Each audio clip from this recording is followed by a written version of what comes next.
Bonjour, je vous présente une vidéo cette fois-ci sur des maisons de faubourg. C'est quoi une maison de faubourg? Ça fait penser à l'expression, c'est dans les typos qu'on trouve les meilleurs onguents.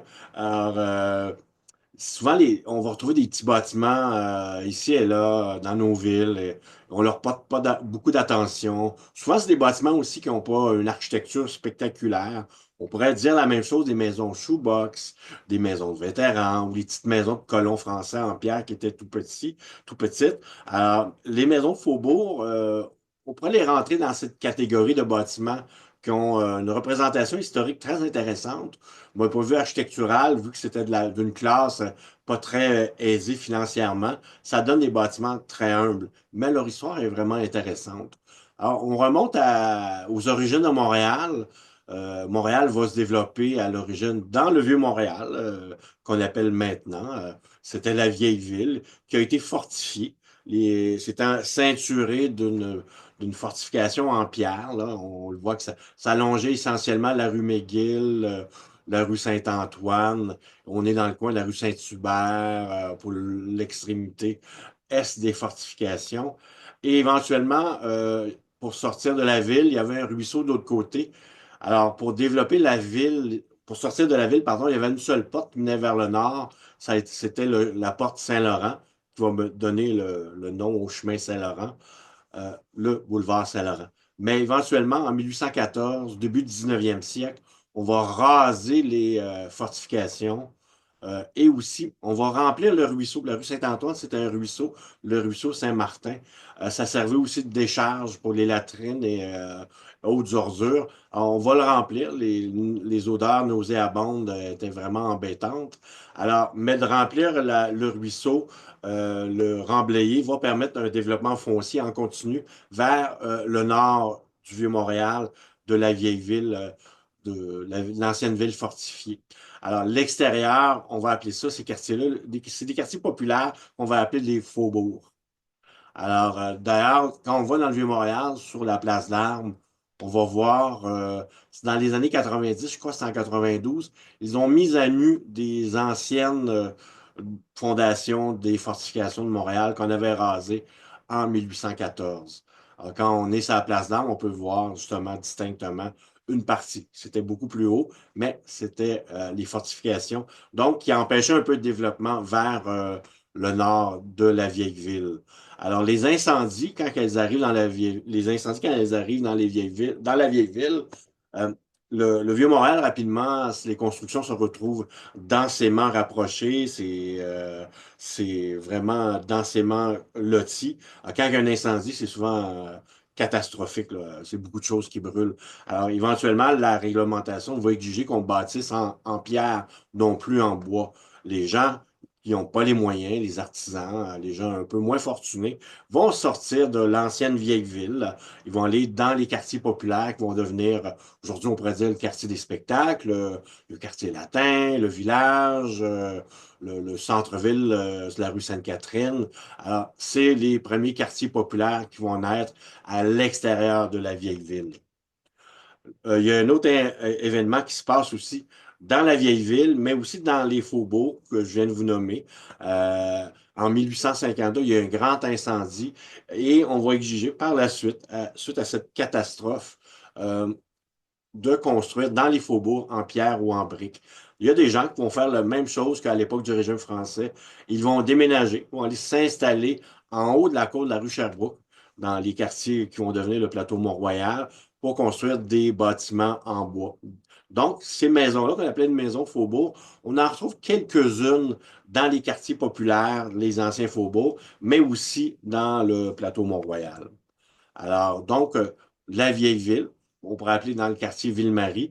Et dès qu'on sort de la rue Saint-Antoine, on se retrouve donc dans les faubourgs populaires et en haut de la côte de la rue Sherbrooke, à l'époque, début 19e jusqu'au début 20e siècle.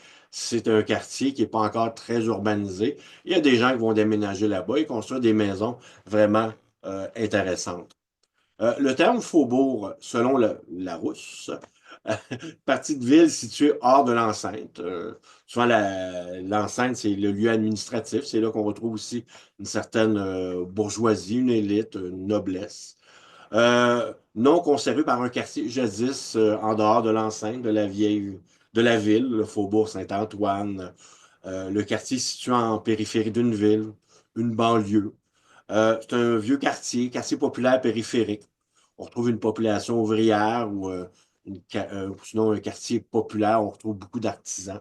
Donc, ça s'applique selon la ville ou le pays où on se retrouve. Souvent, la définition faubourg peut varier, mais c'est dans ces paramètres-là. Alors, quelques exemples de maisons de faubourg. Là, on est dans le quartier chinois, sur la rue Hôtel de Ville. En fait, on est au port du quartier chinois. On est collé sur le quartier chinois, dans l'ancien faubourg Saint-Laurent, adjacent au chemin Saint-Laurent, au boulevard Saint-Laurent, qui sortait de la vieille ville. Donc, on retrouve des bâtiments. Les maisons de faubourg sont habituellement petites, car plus simples à chauffer. Alors, on en a un exemple ici. Sinon, près de la rue Saint-Hubert et dans le coin de la rue Boucher, si vous n'êtes pas familier, dans le coin de peut-être quand on s'apprête à s'en aller vers Rosemont, dans le coin des Carrières, mais toujours dans le plateau Mont-Royal, on trouve une petite rue qui s'appelle Lagarde, vraiment très intéressante, cette rue-là. Si vous connaissez la rue Boucher, c'est dans ce coin-là aussi. Une maison de pied noir, qu'on pourrait dire. Pied noir dans le sens que c'était un secteur du plateau Mont-Royal, c'était des carrières qui étaient le grand donneur d'emploi, c'était des artisans, des gens d'une classe populaire. Donc, une petite maison. Vous voyez qu'on est bâti carrément sur le sol. C'est d'une architecture très simple. Il y avait peu ou pas de sous-sol dans ces bâtiments-là. Alors, c'était strictement utilitaire, petit et simple à construire. Toujours dans le même secteur, de la rue Lagarde, de la rue Berry. On trouve donc des bâtiments. Une autre caractéristique, souvent des maisons de faubourg, c'est pas toujours absolu comme caractéristique, c'est la toiture à deux pentes, qui vient, c'est un héritage du monde rural. C'est avant l'arrivée des toitures mansardées et les toitures à toit plat à deux pentes pour l'écoulement des eaux et de la neige. Puis on peut voir qu'il y a un côté encore traditionnel des maisons anciennes. La toiture ne vient pas couvrir le devant de l'édifice. Fait que souvent, la neige tombe encore devant la porte en hiver. Alors, c'est quelque chose de particulier. Alors, s'il y a un héritage d'architecture rurale, mais il commence à avoir un petit côté d'urbanité dans ces bâtiments-là. Alors, maison de faubourg, aussi une autre caractéristique pour les définir, c'est qu'ils sont collés sur leurs voisins aussi.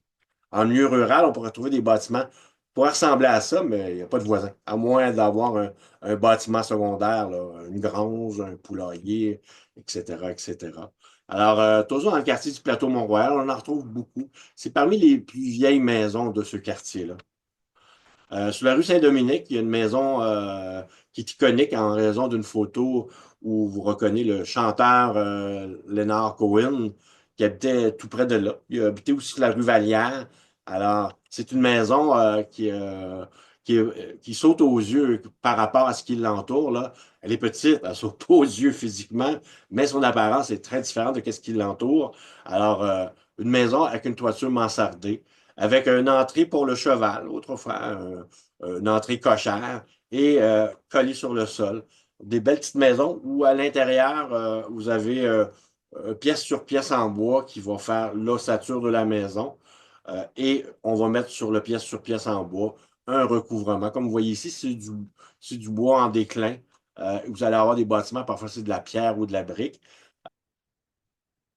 Toujours dans le quartier du plateau Mont-Royal, sur la rue Brébeuf, on trouve cet édifice-là qui était abandonné en mauvais état. Là, il a été restauré.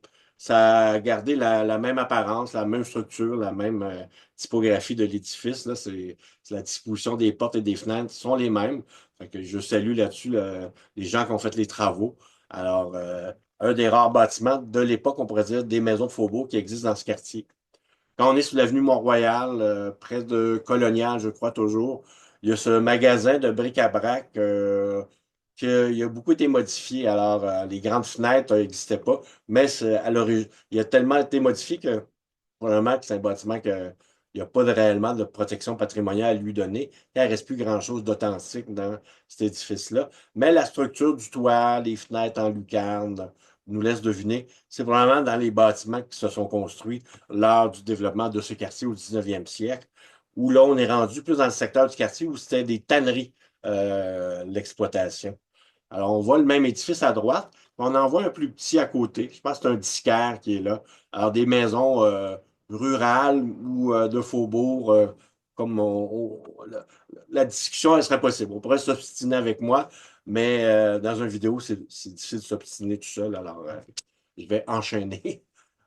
Il y a des poches aussi de maisons de faubourg. On pourrait penser que c'est près des milieux ouvriers, mais il y a des banlieues éventuellement qui se développent, comme dans l'ancienne ville Saint-Laurent, dans l'arrondissement Saint-Laurent, sur la rue Saint-Louis. On n'est pas loin du cégep Saint-Laurent et Vanier. Et sur la petite rue Saint-Loup, on voit plein de petites maisons, parce que pas loin, il y avait une grappe industrielle, de l'autre côté de la traque de chemin de fer qui arrive dans Saint-Laurent. Il va apparaître donc des petites maisons qui font penser peut-être à des maisons de faubourg typiques d'un quartier ouvrier. Alors, on en voit toujours sur la rue Saint-Louis.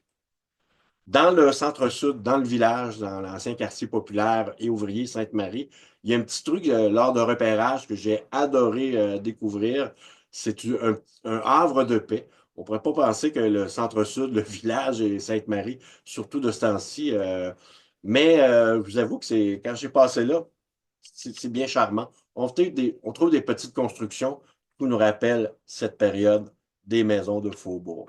Et voilà. Alors, j'espère que ce petit tour à travers la ville, je suis sûr qu'il y en a d'autres ailleurs. Alors, donc, en milieu urbain, des fois, on peut trouver des petits bâtiments particuliers, comme ces maisons-là. Si ça vous intéresse d'en savoir davantage, allez voir mon site web. Mois d'avril, mois de mai sont arrivés. Alors, je suis en saison de visite guidée. Venez marcher la ville avec moi. Et aussi, ben, consulter mon calendrier d'activités sur ce site-là. Alors, j'espère que ça vous a plu. Salut!